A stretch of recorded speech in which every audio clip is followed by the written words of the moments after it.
Toffee TV with John Wayne. Just come in to discuss the Merseyside derby. The last one we'll have to suffer this year, eh? If it been a Champions League game, we'd be through now. Yeah, is that a real quote? No, I don't think it's a real quote. This is the problem. You know what the problem is though? It sounds like a real quote. There are a couple of people. Well, I know there's one person on Twitter who likes putting fake stuff out for a joke, and our fans are so hungry to hate. Our fans are so hungry to dislike. I won't say hate. Hate's a strong word. To dislike Sam Allardyce, that they will take all that. But then the other thing is, then some other people forget it. The Lovables, and then they turn it, and then the next minute it'll be headline in the Mail. So it'll have gone full circle. It'll have gone the. Either that happens or an ex-player, excellent. Yeah, the ex-Liverpool player says it. It's a story in the paper, so there you go. So obviously, it's a 0-0 draw. I'm not particularly happy about it. I don't think you two are particularly happy about it either, Badge. No, it still feels like a defeat to me. Be given the chances we missed at the end, because they were there for the taking, weren't they? And I know it's in the grand scheme of things, and over the last few years it's probably the least mattering derby match that we've played, but it was the chance to end another one of our stupid runs against teams that we can't beat. It's just embarrassing now. It is. It's getting that way now. Yeah, it's getting really embarrassing now. It's been, what was it, 2010 last time we got a result against them. Well, got a win against them, and it was not good enough. Feels like a defeat. Should have got the 3 points. I know. I was just going to say, if we were to beaten by any team that consisted of Danny Ings and Dom Solanke, then that would have felt even worse, mate. but with the way the game finished, it did feel like a defeat, because it, like you just said, I know people were saying before we went into the game, there's no, Everton can't win. Well, we could have won for a start. Do you know what I mean? It doesn't matter, because if you win the game, you've beaten a Liverpool reserve team, and it's like. But to me, that didn't matter. It would never say in the history books next to it. It would just say Everton win. It wouldn't say Everton win, but Liverpool are after the team. It doesn't say, when Liverpool beat us 3-0, when Gerrard got the hat-trick when he rested after the team, Liverpool won 3-0, but Everton rested. It says they won. And for us though, I don't even look at that as a derby. That one when Gerrard got it, I just go. But what I'm saying is though, they celebrated like a win. And also, like you just said though, it would have been the win. That's the monkey off the back. You go into next season, well, we just won a derby. Go into the next one, everyone's like, you feel positive then about it. Changed anyway, won't it? Both teams will have changed again the next time. You feel positive about it. So for me, it's just a hugely missed opportunity to, just get something from the game, because get something from the season. Sorry, because I think I seen a stat yesterday saying it's been 18 months since we've beaten one of the top six. Well, they are top six, and there's no point even putting big quotes, is there? Because they are top six. There you go. You know what I mean? We haven't done. Normally we can get a scalp here or there. We'd be, maybe Arsenal home. Was it Arsenal home? Then it will have been, won't it? Yeah. So it's been. So it's the first season since Walter Smith that we've not beaten one of them. Which is just. Well, in my view, that all comes down to the manager, doesn't it? Because when we come up against any of the top six, he doesn't want anything to do with that, does he? To be honest, no, the Cities, the Tottenhams. Nah, I'd rather go, grind out against the Burnleys, the Stokes, and all that. The top six, that's not really for me. So kind of showed it the weekend as well. He's just. Yeah. Well, City were the last one, obviously, weren't they, last season? Beat them 4-0. Oh yeah. They were the last one, obviously, but usually to hang your hat on in a season, you'd get one of you'd beat one of them. You know what I mean? Whether you're having a good season, bad season, you'd always think, well, I fancy us against these. But it's been over a year since we've beaten one, and obviously away's been a while as well. So I think that just shows, says everything you need to know. I watched Arsenal playing Southampton yesterday at the Emirates, and Southampton, who I think are horrendous. I've seen them. So they were all over Arsenal. Well, like Stoke were last week, but that's what I said to you last week. Stoke, and you just look and go, we went there and we didn't even compete. No, we got destroyed, and they went there and they had them everywhere. Charlie Austin had the chance at 2-2, just make it 3-2, and you're like, this is just unbelievable. Seen it far too many times. Stoke against Spurs at the weekend. I know Spurs end up winning, but Stoke in the game the whole way through. When we played Tottenham, didn't even get near them. We didn't get near any of them. Well, it is just it's just a mentality thing, isn't it? Like, if the Arsenal away game, I think, is the worst one, because we went there and we were just like, whatever. We just went whatever. You know, it makes you laugh when you hear comments about, well, I can't play Davy Klassen in case anything happens, and he played Mangala in that game. Yeah. Exactly, straight in from City, straight into the squad. In a new formation. Got destroyed. Yeah, it's exactly, just... so, you know, and that was at the time when he wouldn't play Tosin as well, and it was like, so you're willing to put him in, who's not even good. Said as soon as we signed him, thought he was a very, very average player, and yet we're bringing him in on the last day of the season and putting him straight into the team. And you just think, you say things and you make decisions that don't add up when you put them next to other things. When you put them next to the fact that there's no Klassen's come on a couple of weeks ago and then has not been seen since. Vlasic is on the bench and then he disappears, and it's like you just mad. Don't have a Garbutt though. We didn't have a left back. Put him on the bench the week before Bain. Just teased him a little bit. Just teased him a little bit. And then he went again, and you're like, what are you doing? You know, it's just. Well, the team was pretty much what we expected, wasn't it? You know, Tom Davies to come back in after what happened to Dominic Calvert-Lewin. Fortunately, Garner not available. That was pretty much the way. Do you think we were going to go? Yeah, I mean, I didn't know whether, because obviously Garner was in the squad, I didn't know whether he'd chance it, but if he wasn't fully fit, fair enough. And the team, you looked at it, and I don't think you can have too many complaining. And listen, Schneiderlin hasn't done it all season, so you could, you know, people weren't happy to see him on the pitch, fair enough, but you could understand why he was there. So from that aspect, you look at it and go, yeah, I can understand why he's picked that team. It's probably as good as it can be, without being a little bit more risky, which he isn't. And I thought, to be honest, we started the game very well. The opening 25 minutes we were sound. Thought we were the better side. They looked a bit like Roberto Martinez, Everton, of just passing it. All they done was pass it side to side. Didn't go anywhere, and then they give it to £75 million man. He just kicked it into play. Didn't you know, he was giving his best Alan Stubbs passing. You know, just kicking it out for goal kicks and stuff. So I thought we were okay for the first 25. Yeah, I thought we did okay. And then, but what I thought was that it was the normal trick of we kept on not going anywhere with the ball, not trying to do things, not being adventurous enough, and then the light bulb went on in Liverpool's head, like, he's not doing anything, we can step up here, and that's when they started having the possession. And I thought James Milner came into the game, and I thought he had a really good, especially first half, because he kept on getting he was doing actually, which I think what some people would probably like to see Rooney's do. He just kept on coming from deep, and no one would follow him because they were like, well, I'm a holding midfielder, so I don't need to follow him. And he just kept on wandering into our box, and it caused panic. Like I thought he did first half. Well, when Alden played well for them, he didn't do. He just kept them ticking over, touch, pass it, get it back, pass it, get it back. He just kept the tempo going for them, and obviously the other kid does a lot of pointing, doesn't he, Henderson? So I thought he pointed really well at the weekend. He does that, doesn't he? I thought it was really good. Do you think there was a case that maybe for these two games we should have played three at the back? And I'm just talking, would a tactical of manager, I'm not saying, not necessarily advocating it, but do you think a more tactical manager would have played three at the back, considering that in the last 2 weeks we've played two teams that love to push their full-backs on? Obviously City played three at the back. Liverpool's full-backs were just so advanced to stop our players playing, and that really curtailed both of our wingers. And I just wonder whether someone with a little bit more nous, someone a little bit more adventurous would have took the two games together and said, well, for these two games we're going to play three.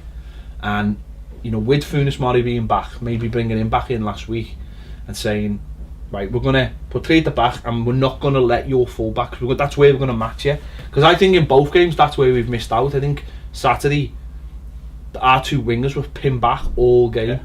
Just by the very nature. Klein didn't have to do anything, but as long as he stayed high up the pitch, and then on the other side, you got centre back. Playing left back. They didn't even test him until near the end. So it's woeful. But yeah, it's, you know, 3 at the back might have been an option.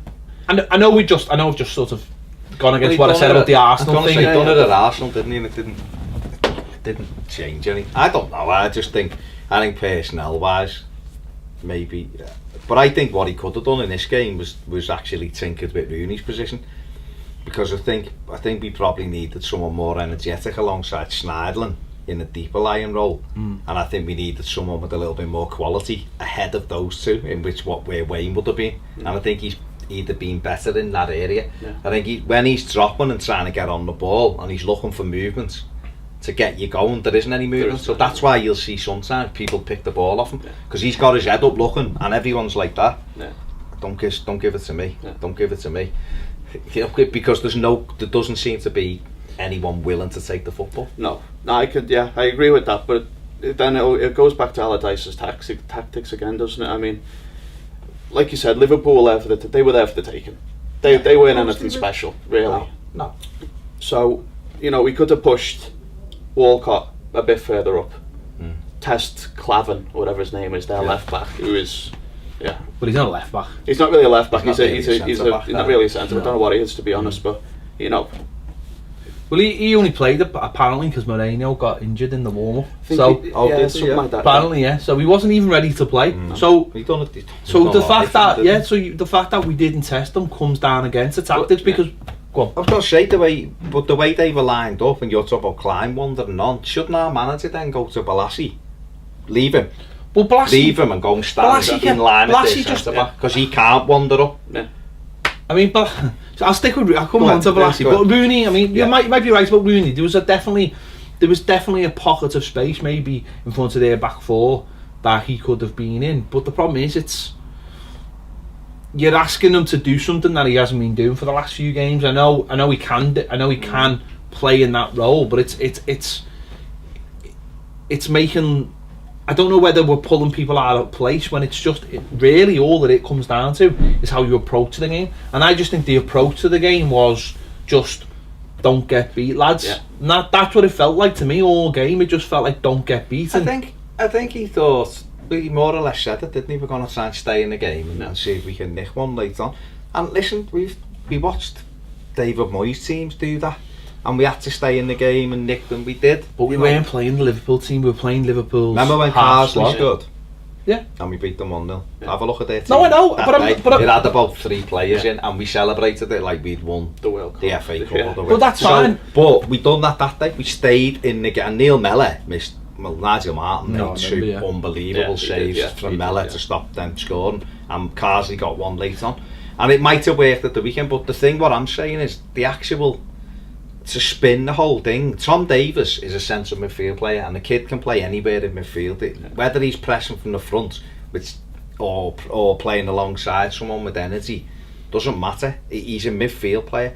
But Wayne Rooney's getting caught in dangerous areas because his partner's too slow to offer him any kind of ball, and he doesn't really want to. Schneiderlin, he just wants to. I think because he's not playing particularly well, he's kind of doing what Ashley Williams does, which is just, although I thought he did have a decent game to be fair, but he's making sure he's looking after himself first, and I'm in the right position and I'm doing what the manager's asked me to do. Whereas last year he was taking the game a little bit more by the scruff of the neck.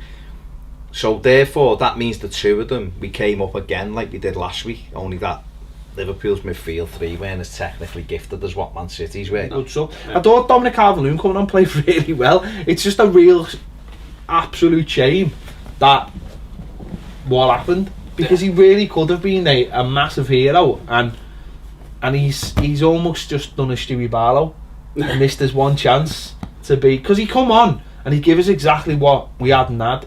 Give us energy on the left. He was winning the ball back. He was aggressive. He was getting in the faces. He was exactly everything Balassi hadn't been. He done really, really well. Put himself in brilliant positions on the edge of the box just to get the ball, keep the ball. He was keeping the ball, allowing Baines to go round him. He was looking for someone on the inside. For that 15 minutes or whatever it was, he was really, really good. It's just a massive. I know it's not a shame. It's more than a shame, because he could have been the winning goal in the Merseyside derby, but for him personally, that would have elevated him to the point where he could have gone, well, I've done that thing, now it's time to. And As players are made on moments like that. Yeah. You see Gosling, don't you? He got the winner in the and he's went on to be went on to be nothing like, but he got legendary status. But people always were more pissed off when he left because of that one moment than if he just left on his own. It was almost like, boy, you gave us that moment and you left. Dom could have just elevated him massively. I mean, that last 15... Could have been the Calvert-Lewin derby. Yeah, it could have been, couldn't it? Like that last 10 minutes, I thought, once Garner came on, we kept the ball better, and suddenly the players were like, you know what, we could win this. Yeah. They'd stopped really having a go. I know they brought Firmino on, but he was too busy, I don't know, looking the other way, doing passes or whatever he does. He didn't really seem that bothered, and that was the most annoying thing. Most of their players were like that though, most of the game. The ones that knew probably weren't playing on Tuesday night, they would wanted to get stuck in, but the ones who weren't, they weren't asked. And I just thought the last 10 minutes, it clicked. There for the taking, wasn't it? Yeah. It was there for the taking, and the crowd got up, and the players then reacted to the crowd and got carried along by the crowd. Coleman, who was, I thought, not a nightmare, but he just wasn't himself at all.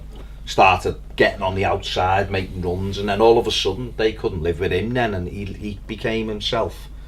Like the shackles came off everybody. It's just a shame it took so long time for us to, the light bulb to go off for us to think, these are here for the taking. Now it's a shame. But even with that though, we still should have won it. We still should have won it. You know what I mean? With 0-0 with 10 minutes to go, the chances were there. You know, the cross from Walcott. You know, he took on Cragham Face or whatever his name is for the fit. You know, he took him on, put a great ball in. Towson, when he comes from, you're just expecting the net to ripple, and I don't know.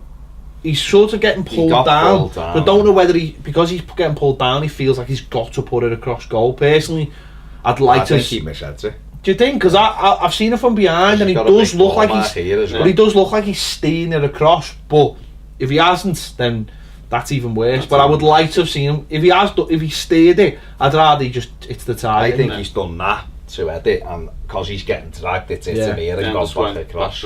And Coleman's quite close to it. We had the other one, you know, we had the one where the lovely little move on Billy Baines, and he fires it. If he just waited a fraction of a second, he could have picked them out, and he's fired it across, and Walcott slipped at the back post when it rolled across, and I thought, this is it. He's on his own, he slipped. You know, and then we have the moment, don't we, in the 89th minute. And as it deflected perfect. But it Garner, didn't it? I just thought... Well, I can see what he's doing. He's shaped his body to bend it top corner. Just it. That's what I'm saying. He's shaped his body to hit it. He's already knows what he wants to do.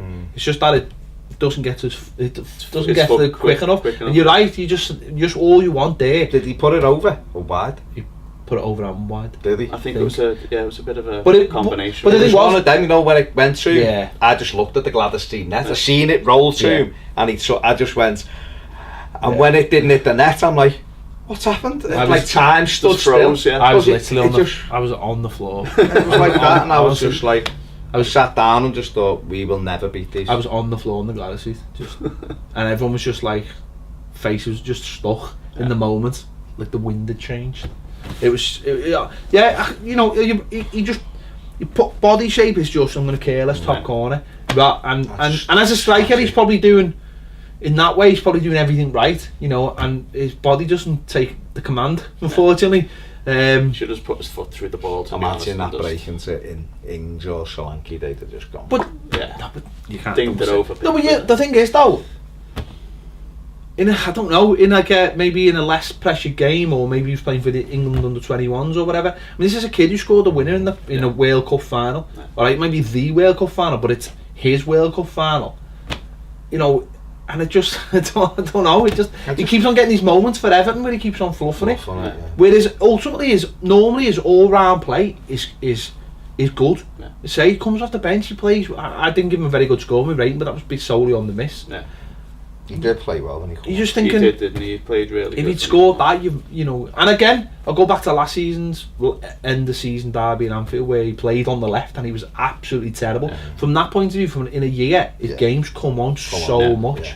But that chance is just not saying if he'd have hit it and Carrier saves it, you just go, he's made the keeper save. I think the fact he didn't hit the target was like, I think for me that's unforgivable. In that moment, it's unforgivable. I think the fact that we all, like you just said, we all expected it to be a goal. That just means ultimately, if it doesn't go in, you can't win. I know, but what I'm saying is like the Balassi thing.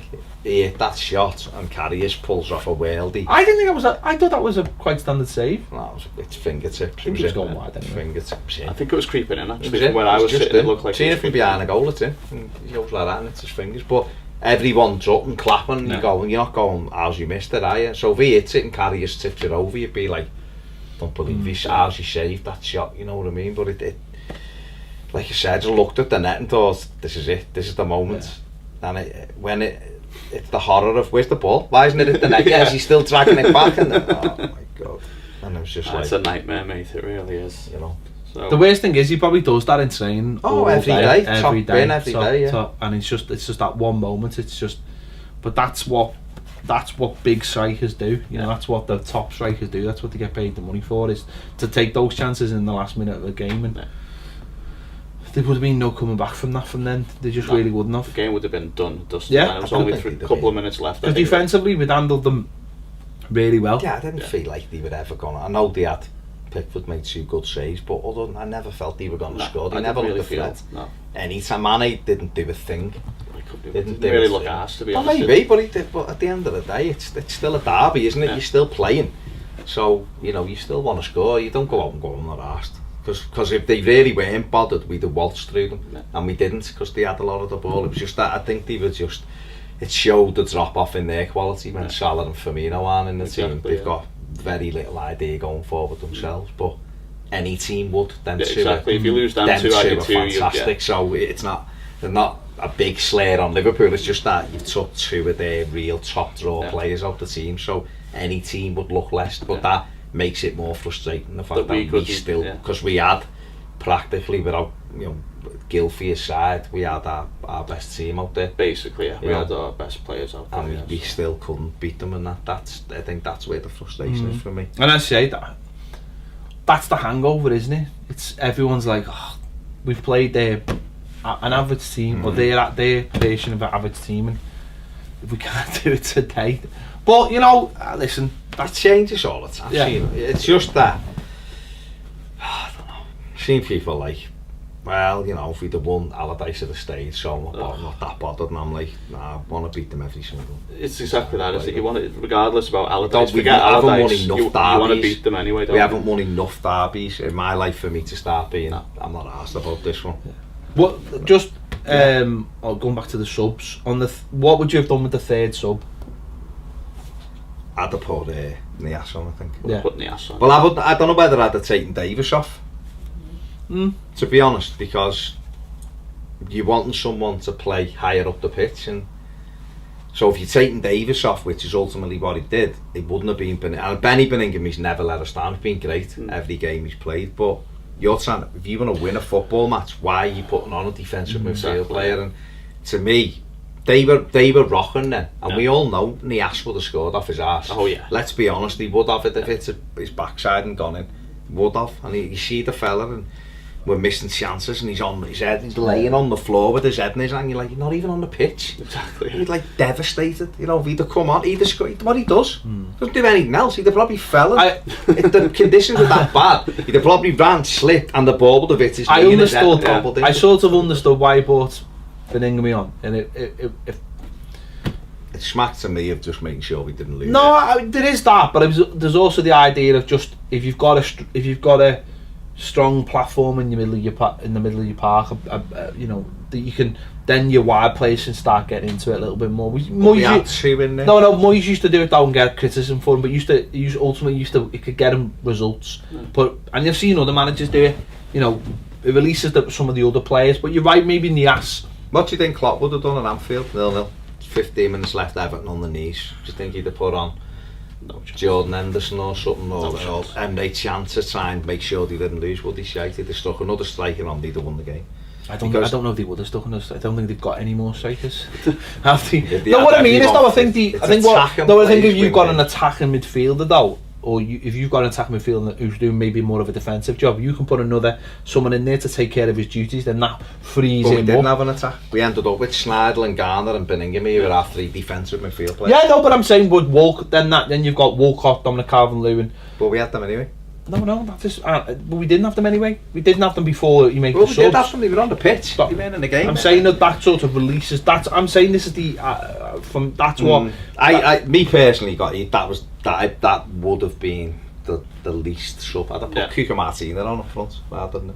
No, I just think no one would never play Cuca. To me, it was a negative sub. It was a sub of. I don't want to lose the game. Listen, fair enough. If you do that, if you put Nias on, then you have four attacking players on. When don't forget, it was only like 10 minutes or something from the end. So you've only got to, you've only got to get through 10 minutes, haven't you? But would you rather go down and put an extra striker on, go for it, go down in flames, or defensively, we're going to save this out? I'd rather have gone for it because it means nothing. It means nothing, does it? That was why if that was like a point to get in Europe or something, or an important point, you'd go, well, he's making sure we get what we need first and foremost. Or if we'd have still been struggling there, the foot of the table, you'd have gone, listen, you understand that's a decent point. We played them and alright, we could have blah blah. But I just think it was a game where the result. You never want to lose, of course. No, you never want to lose. It was a game that it didn't really matter. Which what really, I think what annoyed me more than anything, mate, was the fact that his options on the bench. Why has he got Cuca Martina sub when there's no Klassen or Vlasic? Because those two at that stage could have come on and give us something in that Tom Davis role for 10 minutes, couldn't he? Alright, Vlasic would have come on and got hold of the ball. He might have. But you've got a very Funes Mori and Martina sub. What, you don't need the two of them. And you've got Benningham who can play right back, centre midfield. And just shows our mentality, doesn't it? Just shows what the problem has been with us all season. That's for me. That was no, I mean that's ultimately where that's the stick to beat him with, isn't it? Ultimately, is that what he wants and what we want. And unfortunately, this is the big problem with Evertonians and a lot of our managers, is that what we want and what they want are two different things. And at times I do get it, and I am a pragmatist, and I've said this under when Martinez would sacrifice a good point to throw everything, and then Koeman in his first season would sometimes just go for the point in games that you think, well, we could have won that, but in the overall sort of strategy of the season you can understand why. But that was a freebie Saturday, wasn't it? At the end of the day, it was a freebie. You know what I mean? It's like I said this. Derbies don't get to me, and I think Saturday was the first time for a lot of people it didn't get to them, because it's a case of, well, we're having a terrible season. If we lose to you, it's not going to make it any worse. Look at Koeman at Old Trafford when we were winning 1-0, and he took off Morales, who was having a good game, and put Calvert-Lewin on. Allardyce would have took Morales off and put another goalie in. He would have, yeah. Do you know what I mean? And and Ronald Koeman wasn't exactly the most attacking-minded manager, but he was more attack-minded than Allardyce. And that night, ironically, he probably would have put a defensive player on. We might have held out in the game. Well, we did it against City this season. We were 1-0 up, and he put Klassen and Schneidel on, who didn't have a leg. Sigurdsson, yeah. Sigurdsson. He's not afraid to make it. He wasn't afraid to make an attack and change. But you're right, and there might be loads of Evertonians watching this who agree with Sam Allardyce of, we don't lose first and foremost. That's fine, and maybe it's just the desperation of wanting something to believe in and wanting to be entertained and exciting, that when you do something that keeps you a point, we're looking at it like, here we go again, could have been more. When maybe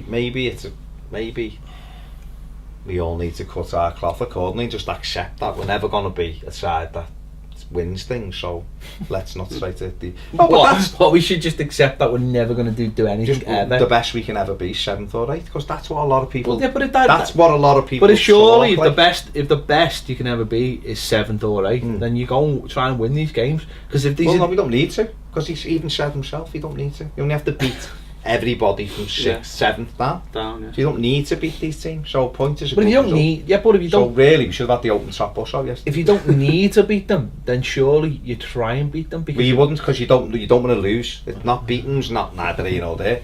Win. He wants to win. Winning so 2013 Blasé. for Everton. It's about draws. It's all It's about the clean draws now, sheets. isn't it? Yeah, it's all about No, the clean listen, sheets. he is what he is, and he does what he does, and that's fair enough. And maybe we shouldn't be having a go with him. Maybe it should be Mashiri our frustrations lie with, because maybe he needs to come out and say what all's we're aiming for with Everton is top 8.